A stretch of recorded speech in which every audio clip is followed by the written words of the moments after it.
রুবেল, ওরে রুবেল, ওঠ বাবা, সেহরির সময় শেষ হয়ে যাচ্ছে। আজ তো অন্তত একটা রোজা রাখ। মা আর একটু ঘুম পাচ্ছে খুব। আর রোজা রাখলে তো সারাদিন খেলতে পারবো না।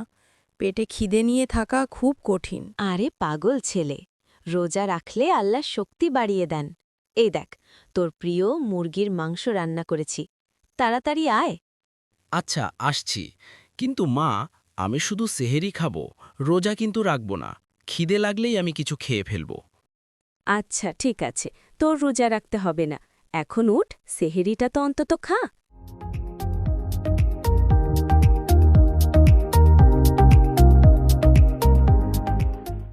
কিরে রুবেল, তোর গতি কমে গেল কেন? তুই কি রোজা রেখেছিস? ধুর, আমি রোজা রাখতে যাব কেন? রোজা রাখা অনেক কষ্টের কাজ। আমি তো পানি খেয়ে নিয়েছি একটু আগে। দেখ রুবেল, আমাদের বাসায় সবাই রোজা রাখে আর হয়। মন পরিষ্কার করতে সাবান আছে তো, রোজা রাখার কি দরকার? রোজা নিয়ে মজা করতে হয় না। রোজা হলো বছরের শ্রেষ্ঠ মাস। এটি রহমত, বরকত ও নাজাতের মাস। হয়েছে হয়েছে, এখন আর তোকে জ্ঞান দিতে হবে না। এখন চল সামনে যাই।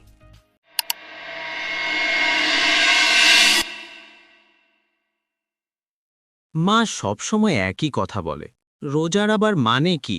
শুধু না খেয়ে থাকা ছাড়া তো আর কিছু দেখি না।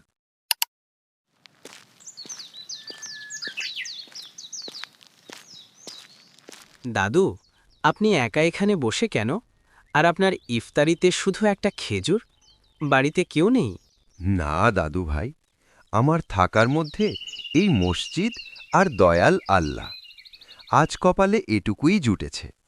কিন্তু দাদু, এটা খেয়ে কি আপনার পেট ভরবে? আপনি কি সারাদিন না খেয়েছিলেন?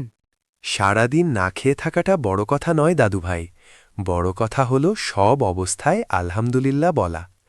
আজ আমার কাছে এটুকুই আছে, কিন্তু আল্লাহর কাছে কৃতজ্ঞ থাকলেই মন ভরে যায়।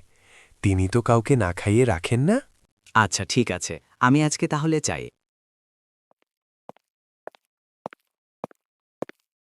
কিরে রুবেল, আজ তো রোজা রাখিসনি, এখন এত খাবার দেখেও খাচ্ছিস না যে? মা, রোজা মানে কি শুধু না খেয়ে থাকা? না বাবা, রোজা মানে সংযম, ধৈর্য এবং অভাবী মানুষের কষ্ট অনুভব করা।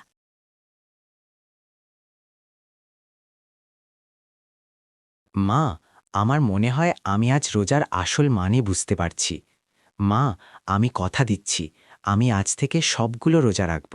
মাশাআল্লাহ, তোর কথা শুনে মানটা ভরে গেল। আল্লাহ তোরে কবুল করুক। মা, তুমি কিছু খাবার একটা বাটিতে করে দাও। আজ একজন দাদুকে ইফতার করাবো। মাশাল্লাহ বাবা, অনেক ভালো উদ্যোগ। আমি এক্ষুনি রেডি করে দিচ্ছি।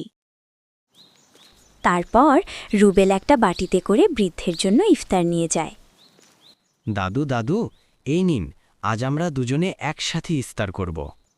আল্লাহ তোমার মঙ্গল করুন দাদু ভাই, তুমি আজ আমার ইফতারি পূর্ণ করে দিলে। তারপর তারা দুজন একসাথে ইফতার করল।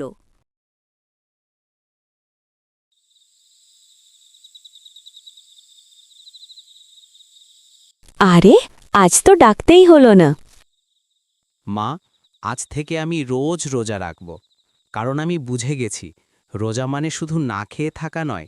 রোজা মানে অন্যের চোখের পানি মুছিয়ে দেওয়া আর আল্লাহর শুকরিয়া আদায় করা।